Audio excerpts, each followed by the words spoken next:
joyas y joyeros para el proyecto Denisova, para esta segunda edición. Hoy estamos aquí en Barcelona con Abraham Vázquez. No estamos en el estudio, no estamos en Zoom, tenemos la suerte de venir a esta preciosa ciudad a hacer la entrevista con Abraham. Abraham, ¿qué tal? Hola, ¿qué tal? Buenas tardes. ¿Emocionado? Me salgo.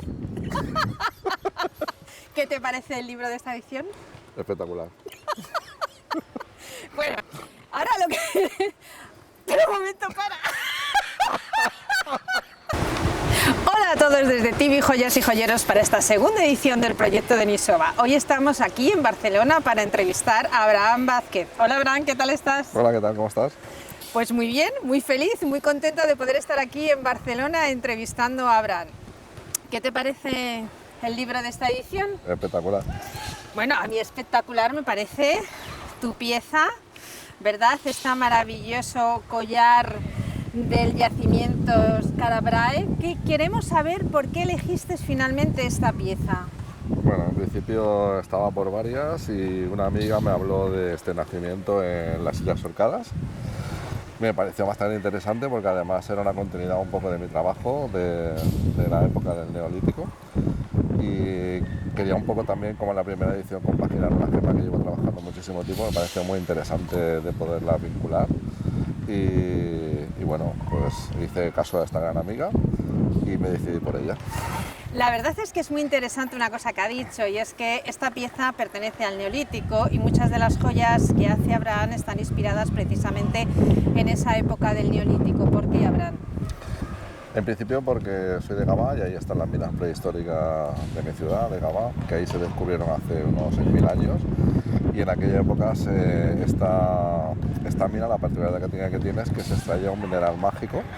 Ese mineral mágico es una gema que es la varicita, que es de color verde, y se extraía simplemente para la realización de joyas. O sea, que era una de las primeras minas en toda Europa que se extraía un mineral en aquella época, que supongo que había otras cosas mejores que hacer en ese momento, para un poco hacer arte y lucir ese tipo de piezas. Pero es exactamente lo mismo que hablamos cuando hablamos del proyecto Denisova, es decir, es increíble que hace 50.000 años personas que tenían una misión fundamental, que era la de sobrevivir, sin embargo arriesgaban su vida para ir a conseguir estos materiales. Esto lo único que nos viene a demostrar es la necesidad que tenemos de crear y de fabricar objetos que a priori no necesitamos, pero que forman parte de nuestra psique y que necesitamos arte, ¿no? De nuestra identidad también, un poco de nuestra cultura. O sea, ellos también lo querían. Piensa que aquellas minas no eran al espacio libre, hacían un hueco en la tierra y buscaban el mineral extrayendo, y era bastante complicado, y simplemente para aportar una joya. Imagínate lo que sería la simbología que tendría ese mineral para aportar las sellas y tener ese sistema mágico para dedicarle toda su vida a trabajar ese tipo de trabajo, que además lo tenían que hacer con unos materiales muy complicados para ¿no? Y con unas herramientas muy rudimentarias, porque por ejemplo en el Museo de Gavà, que yo he tenido la suerte de poder estar contigo, uno de los collares que fue precisamente la inspiración de la primera edición, hay que ver primeramente la calidad del tallado que tienen esas gemas y el pulido, pero luego es que están agujereadas para poderlas enfilar. Y hay que pensar que eso, con las herramientas de entonces, son horas y horas y días de trabajo y una paciencia infinita. La verdad que el concepto del tiempo era completamente distinto y efectivamente el valor que se le otorgaban a esos objetos también es maravilloso. Pero yo creo que es muy importante también, para que la gente entienda la pieza que tú has elegido en esta edición, que repasemos este pequeño vídeo sobre el descubrimiento de este collar, en qué lugar, para ponerlo un poquito en contexto y que luego nos puedas contar cómo ha sido el proceso de realización de la pieza. ¿Qué te parece? Pues venga, iniciamos el vídeo. Venga, vamos a ello. Skara-Brae es un extenso asentamiento neolítico situado en la bahía de Scale, en Meylan, la más grande de las Islas Orcadas, al norte de Escocia. Consta de 10 casas agrupadas y debió estar habitado aproximadamente entre el 3100 y el 2500 a.C. Su importancia y su buen estado de conservación han hecho que sea declarado Patrimonio de la Humanidad por la UNESCO. Skara-Brae salió a la luz por casualidad en el invierno de 1850, tras una devastadora tormenta. El yacimiento está datado en unos 5.000 años de antigüedad. El clima en las Orcadas es notoriamente templado y constante para una ubicación tan septentrional. La temperatura media durante el año es de unos 8 grados centígrados, 4 grados para el invierno y en el verano es de 12 grados. Los meses invernales son enero, febrero y marzo, siendo el último el más frío. Recordemos que la edad de hielo finalizó alrededor del 9700 a.C., dando paso al Holoceno, el periodo de clima actual más cálido. Está considerado como el poblado neolítico mejor conservado y más completo del norte de Europa. Ayudó a la conservación el sellado por arena que se produjo de forma natural al poco tiempo del abandono del mismo al encontrarse al nivel del mar. Hasta 1850, Skare Brae estaba oculto bajo capas de sedimentos acumuladas durante siglos, hasta que fueron desenterrados por una fuerte tormenta. Entre 1927, 1928 y 1930 fue excavado por completo por Bere Cordon Child, revelando su contenido. En el lugar se encontraron joyas, botones y un tipo de vasijas estriadas que también han aparecido en otros yacimientos de la isla. De hecho, es el yacimiento del norte de Europa donde mejor pueden apreciarse cómo vivían las personas que habitaron el lugar hace más de 5.000 años. La construcción Skare Brae se asentaba en la orilla de un lago interior cuyo brazo de tierra entre el mar y él se fue erosionando, lo que hace que en la actualidad se encuentre a orillas del mar. La construcción del asentamiento se realizó en 2 fases, siendo los edificios aislados parte de la primera y el resto de construcciones de la segunda fase, que utilizó la misma ubicación que la primera. Una diferencia entre las casas son la forma de construcción de las camas, en un caso proyectadas desde la pared y en otro empotradas en ella. Las casas fueron construidas empleando la técnica de la arquitectura subterránea y piedra seca, utilizando para ello montículos preexistentes de desechos conocidos como midden. Aunque estos montículos también proporcionaban cierta estabilidad a la casa, su función principal era la de ofrecer aislamiento contra el clima de las horcadas. Estas edificaciones medían unos 40 metros cuadrados y constaban de una gran habitación cuadrada con un gran hogar que se emplearía para cocina y como calefacción. 2 habitáculos para dormir, muebles y pequeños depósitos en el suelo para almacenar probablemente pescado, marisco o cebo para la pesca. Dado que en esta zona apenas crecen árboles, los habitantes de Skare Brae empleaban maderas traídas por la marea y huesos de ballena, recubiertos con paja, hierba o turba para cubrir sus viviendas. Las casas también contenían algunos muebles hechos de la misma piedra que las paredes, tales como armarios, sillas o cajas para almacenamiento. Además, el poblado disponía de un sofisticado sistema de canalización que permitía que existiera una variante primitiva de retrete en cada vivienda. El abundante uso de la piedra para la construcción y los objetos encontrados en Skare Brae han proporcionado a los investigadores una imagen bastante fidedigna de cómo era la vida en esta aldea neolítica, cuyos pobladores fueron abandonando poco a poco el nomadismo y adoptando progresivamente la agricultura, lo que les obligaría a un mayor y mejor cuidado de sus tierras.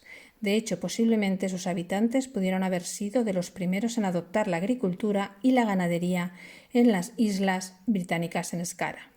En Skare Brae se han encontrado restos de trigo y de cebada, así como trazas de la presencia de ovejas, vacas y cerdos.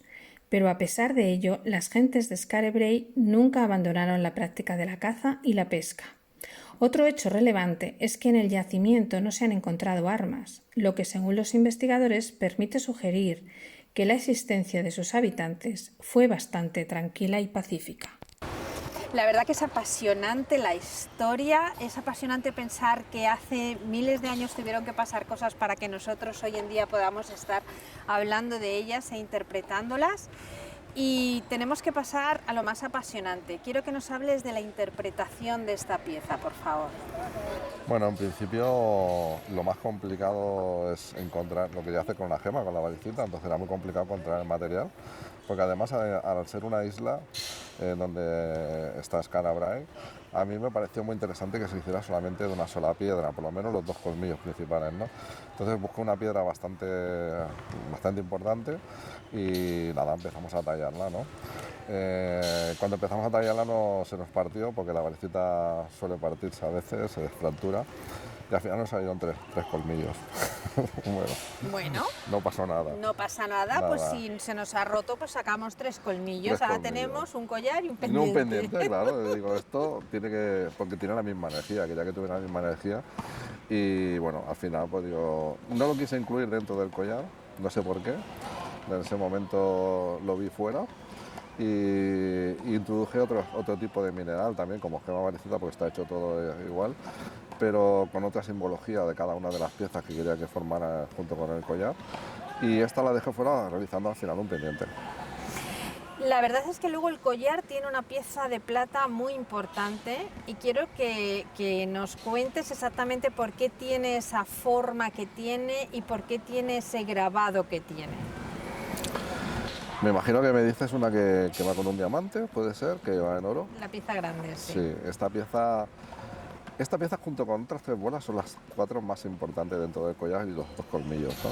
Esta pieza simboliza un poco la fuerza de la comunidad para estar integrada dentro de esa época y entre todos organizarse para construir lo que construyeron en esa época y de la forma que estaban organizados, ¿no? Entonces era un poco la simbología del núcleo de la sociedad y lo que le hacía potenciar, supongo que había una mente privilegiada, por eso pongo un diamante, que era el que hizo unión a que todos colaboraran en ese proyecto para hacer que es totalmente mágico, porque es maravilloso lo que hicieron allí y actualmente se desconoce muy poco de dónde está esta gente que vivió allí, realmente desaparecieron y no se encontró restos de ellos.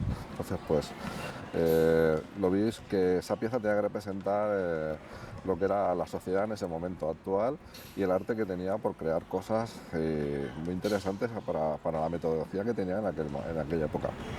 Has dicho una cosa de todo lo que has dicho muy importante y es el concepto de comunidad. Lo importante que es crecer en comunidad y apoyarse en comunidad.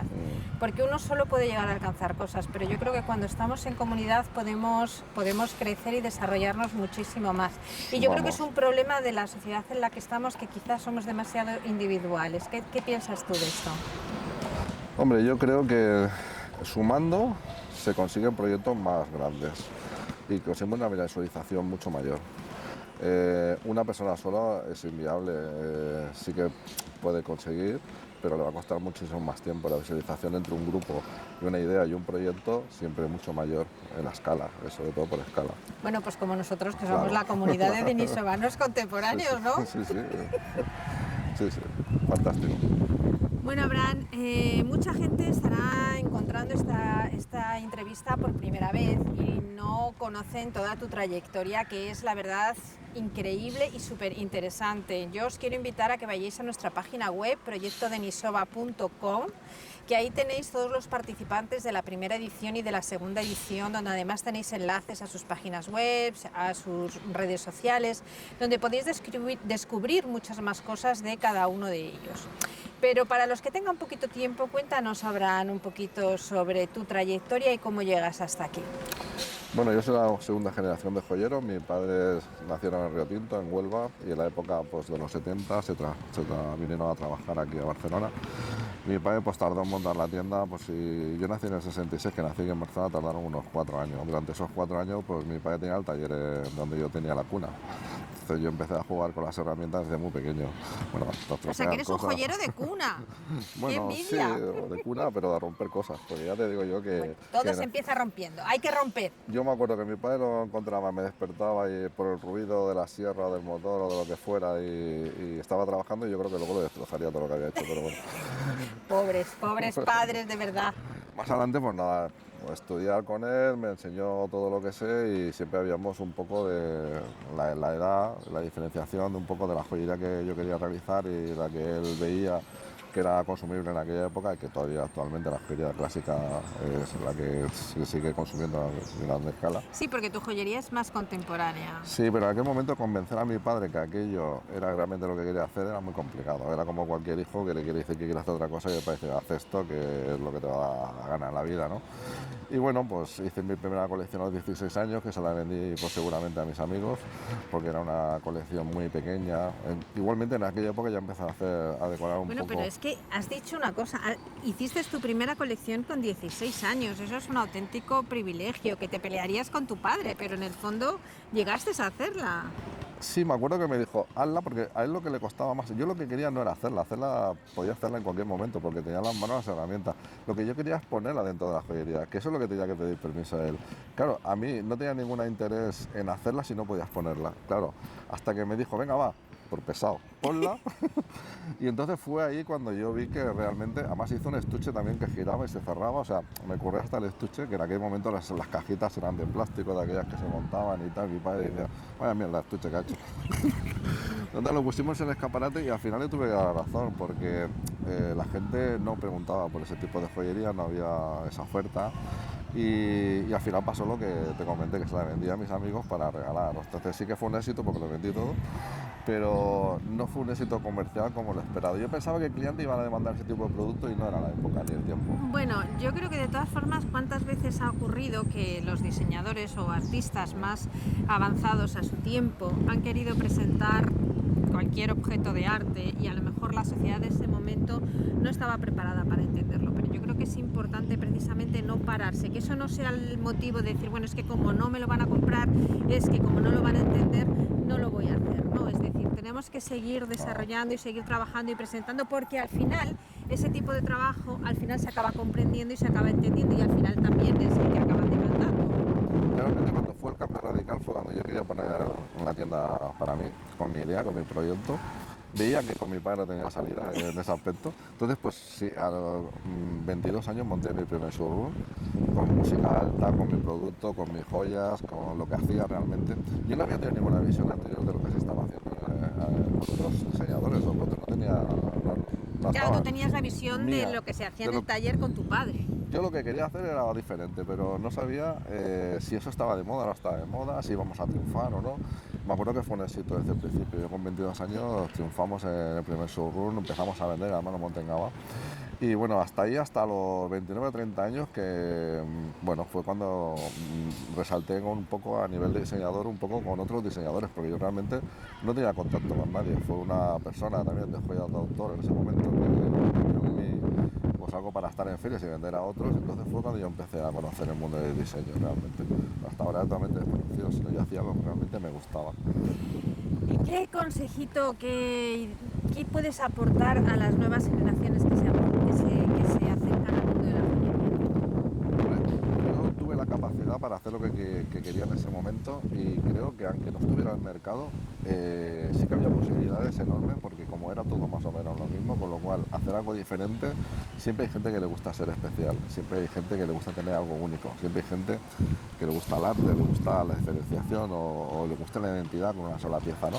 Pero eso ahora es más complicado. ¿Por qué? Porque la joyería se ha convertido un poco en algo, ya no que tenga todas esas características, sino además tiene que ser barato y tiene que tener, o sea, no tiene que tener ningún valor y tiene que tener una serie de compras. O sea, ya no te identificas, sino ya lo que quieres es que, bueno, buscar un resultado, ¿no? O sea, quiero comprármelo como un consumismo, ¿no? Entonces, claro, ahí buscar el tema de joyero de autor, a tener una salida es complicada. Tienes que tener una buena preparación, un buen saber qué quieres hacer, qué colección, por qué, una estructura. O sea, yo le veo que importa mucho ahora estar muy profesionalizado. Sí, yo creo que tenemos muy buenos diseñadores, un muy buen producto, pero el problema que nos falta, yo creo, es a lo mejor conectar con ese cliente final que realmente llegue a apreciar ese trabajo original, ese trabajo único, que le va a permitir también diferenciarse del resto, no ir todo el mundo igual.